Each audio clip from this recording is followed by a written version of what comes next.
ध्यान देते हैं बेटा। आज का जो वीडियो होगा वो सेल डिवीजन के बारे में। हमने पिछले क्लास में सेल डिवीजन और सेल साइकिल की बातें की थी, तो उसमें हम लोगों ने पिछले क्लास में सेल साइकिल हम लोगों ने पढ़ लिया था।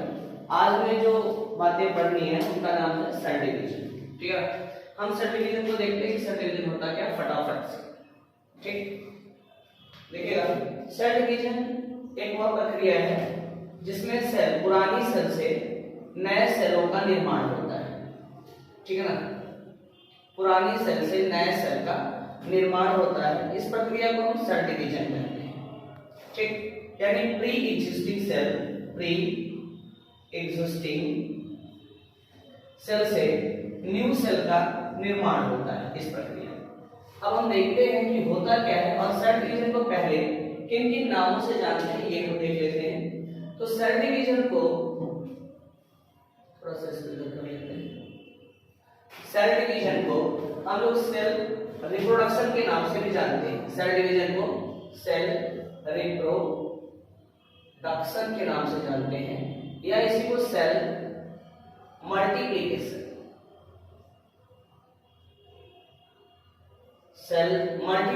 के नाम से भी जानते हैं। ठीक है ना, यानी सेल का जो डिवीजन होता है उसको सेल डिवीजन या सेल मल्टीप्लिकेशन के नाम से भी जाना जाता है। अब देखते हैं कि सेल डिवीजन होते कितने टाइप। ठीक, तो type of cell division cell division आपके तीन प्रकार के होते हैं। सेल डिवीजन थ्री टाइप्स के होंगे। पहला होता है माइटोसिस, दूसरा होता है माइटोसिस, और तीसरा सेल डिवीजन जो है वो होता है मियोसिस।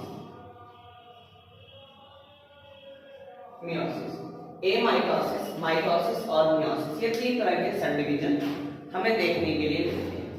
अब हम बात करते हैं कि अब ये सेल डिवीजन होते कहाँ पे हैं, उनके बारे में देखते हैं कि ये माइटोसिस सेल डिवीजन कहाँ होता है, माइटोसिस कहाँ होता है, और मियोसिस सेल डिवीजन कहाँ होता है। ठीक है ना, देखिएगा, ये जो माइटोसिस सेल डिवीजन होता है वो कई जगहों पे देखने के लिए मिलता है। पहला, अगर आप देखते हैं कि जब एम्ब्रियोनिक डेवलपमेंट होना शुरू होता है वर्टिब्रेट में, तो जो एम्ब्रियो का मेम्ब्रेन होता है ना, एम्ब्रियो का मेम्ब्रेन होता है, एम्ब्रियोनिक मेम्ब्रेन जो बनते हैं उनमें माइटोसिस सेल डिवीजन होता है। और माइटोसिस सेल डिवीजन कहाँ होता है, कैरा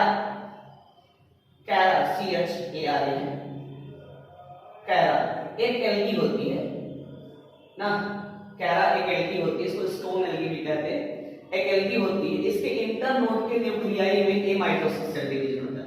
जो कैरा होता है ना, कैरा का प्लांट आप ऐसे देखेंगे तो इनमें ऐसे नोड्स होते हैं और इंटरनोड होते हैं। तो जो इंटरनोड का न्यूक्लियाई जो होगा ना, इंटरनोड के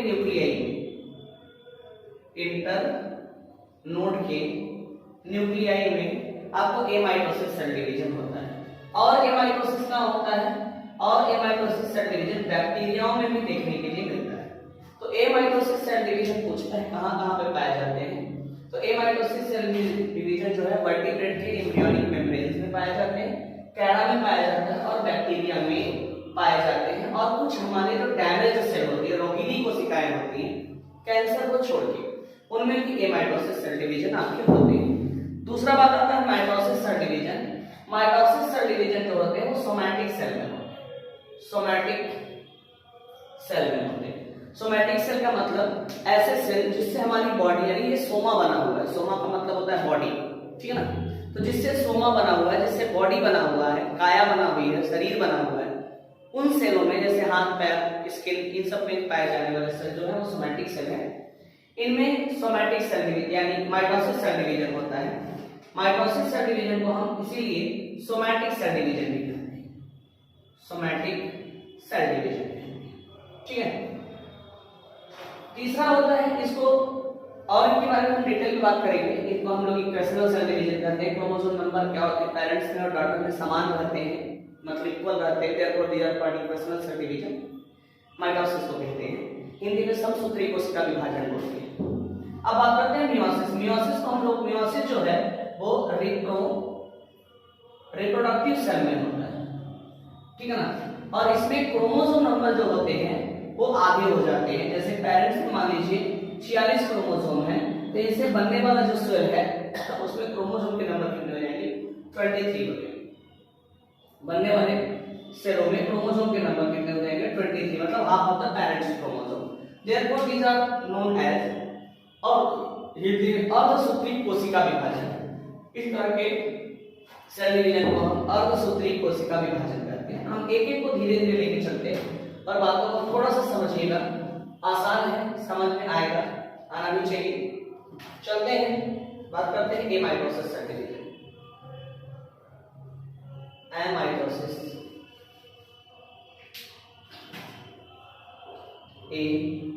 amitosis cell division. Amitosis cell division क्या होता है? Simple method of cell division. इसको क्या कहते हैं? Simple method of cell division. These are the simple method of cell division. Also called direct cell division. Also called direct cell division. इनको हम direct cell division के नाम से भी जानते हैं। आगे का बात करते हैं डिस्कवर्ड बाय, खोजा किसने था इसको? डिस्कवर्ड बाय रिमार्क, वैज्ञानिक का नाम क्या? रिमार्क। और कब खोजा था इन्होंने? इन 1841। डिस्क्राइब बाय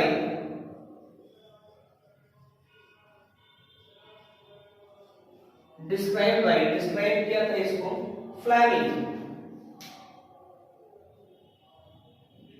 फ्लेमिंग ने डिस्क्राइब किया था इन 1842। इनमें क्या होता है? In this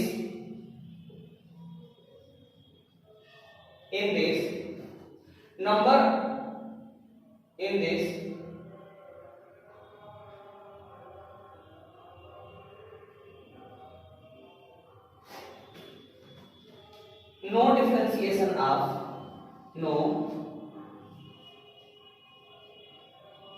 differentiation of chromosome and spindle fiber.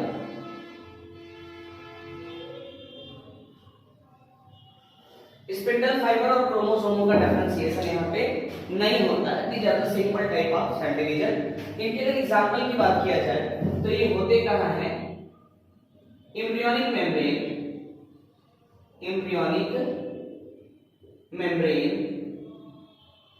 Of vertebrate के एम्ब्रियोनिक मेम्ब्रेन में होते हैं। कैरा के इंटरनोड न्यूक्लियाई में होते हैं।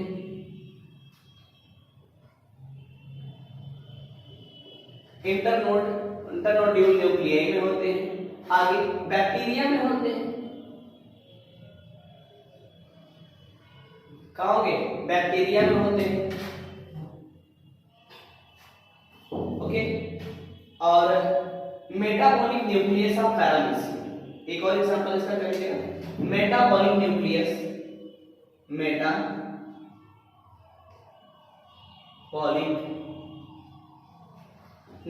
ऑफ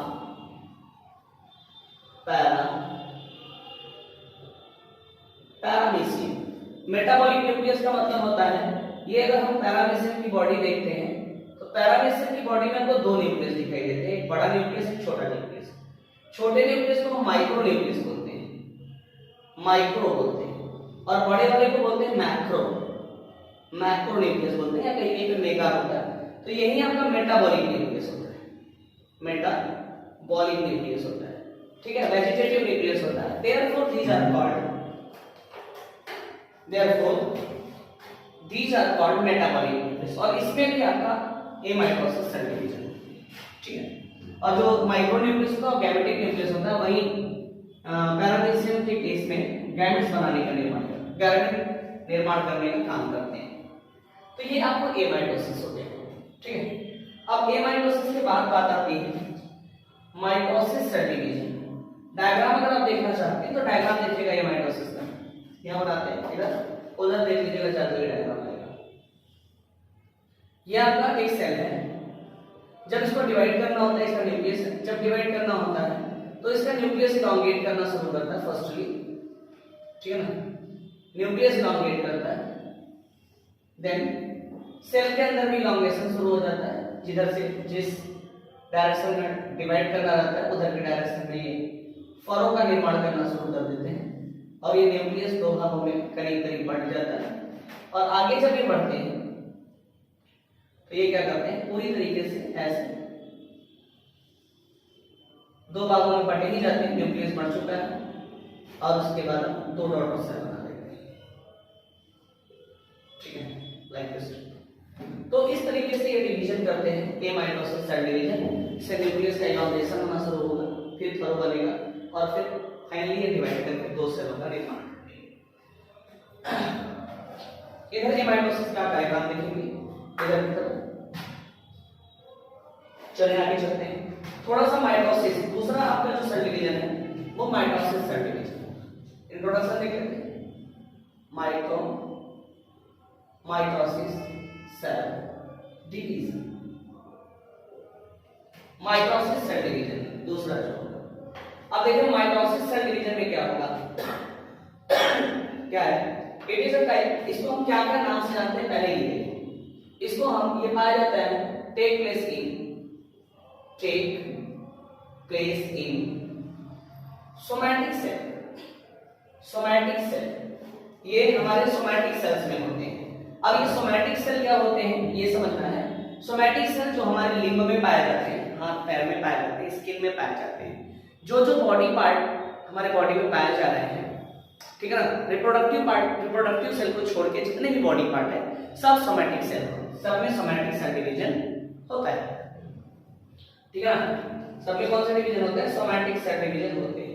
ठीक, पहली बात कि ये सोमैटिक सेल में पाया जाता है, therefore this is called somatic cell division, इसीलिए इसको हम सोमैटिक सेल डिवीजन। दूसरा, द क्रोमोसोम नंबर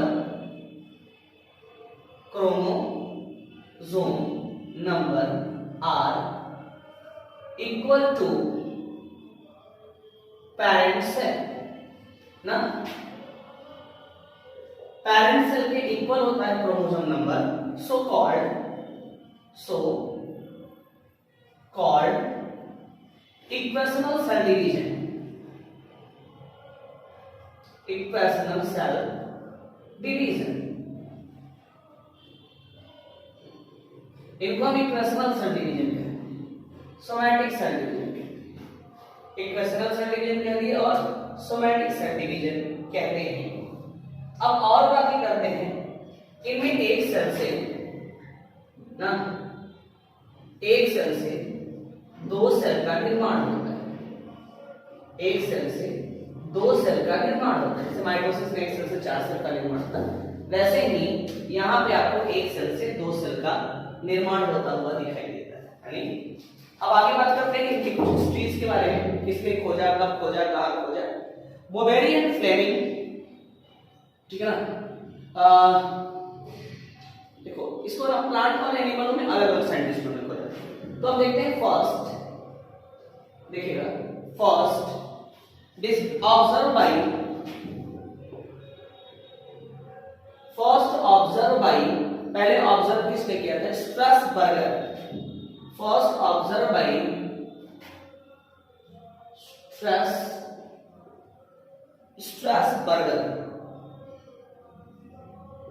स्ट्रैसबर्गर साइंटिस्ट का नाम है, स्ट्रैसबर्गर इन 1817, ठीक है ना। 1817 में स्ट्रैसबर्गर ने खोजा था।